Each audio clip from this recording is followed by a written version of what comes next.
how I plan to trade the US presidential election. Hi, it's Charlie, Easy Trader.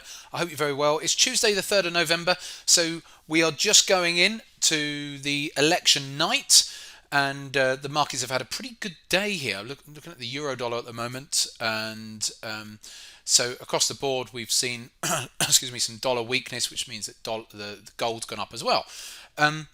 Now, I wouldn't take too much from what's happened today. There's all sorts of people are saying, oh, it's the market is expecting Biden to win.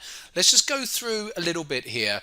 If Biden wins both the House and the Senate, then that is seen to be dollar. We should see dollar weakness. If Trump wins, then we should see dollar strength. Okay, if it's a mixture of the two, so the Democrats win the presidency, but the Republicans have the Senate, then we could see dollar strength as well. So it just gives you a little bit of an idea, but at the same time, don't take too much from that, because these are just economist polls, and based on the policies of each particular political party and what those policies should mean for the likes of the dollar. And so I'm just giving you that information. So how am I actually going to personally go about trading it? Because there's one thing just taking that information on board, but the markets will be going up, down, sideways, and left and back.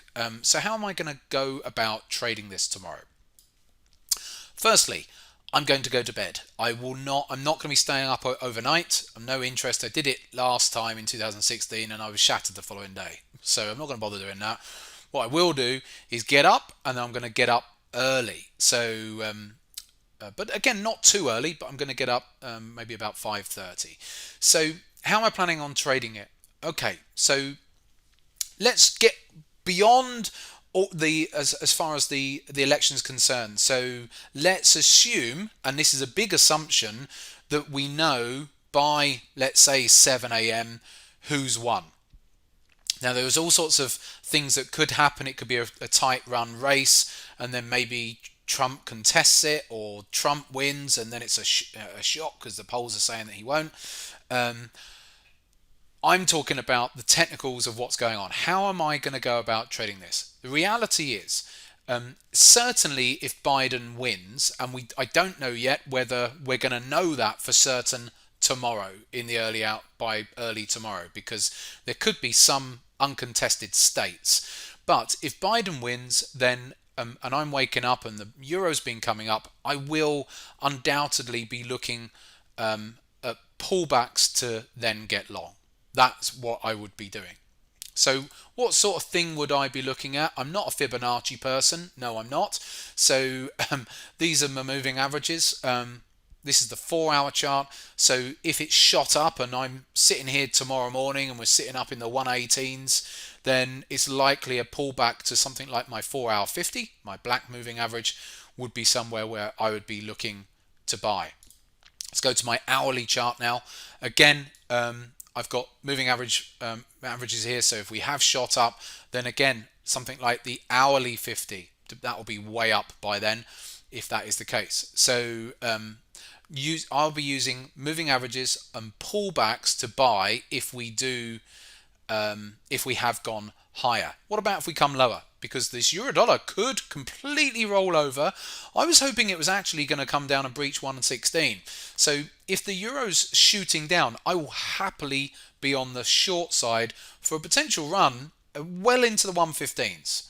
Well into the 115s. So 115.30 area is not a bad zone. So, but again, I'm not going to try and get in up here and just try and sell it. I'm only going to sell it if it is already rolling right down and we're back down at really Friday's lows. Then it's somewhere down in that zone that I'm going to start looking at the short side there. So that's how my overall plan. It's very, very difficult to know in advance because we don't know what the price action is going to be yet. But certainly if Biden is in power and we know all of that information, then I'm likely going to want to go over the long side. If the market has shot up, but we're still waiting on Pennsylvania or a state or two, then that is going to create uncertainty, which means the market could shoot up and there could be tradable fading opportunities to short the euro dollar in the meantime as anyway. So there could be all sorts of things that could go on. But certainly, if I'm creating a plan, if we're breaking those lows and we're down at 116, I'll happily trade it on the short side for runs down well into the 115s. But if we are sitting and trading well above 118, then I would look for pullbacks to get long. That's my plan of action going into tomorrow, and probably when I wake up in the morning it will be something completely different because the market have done something else. But good luck, trade safely, respect your risk management, please use stop losses, and keep the risk contained. Don't go and overtrade. If I can give you those tips, that might be some advice to take. Take care for now. I'll see you at the end of the week.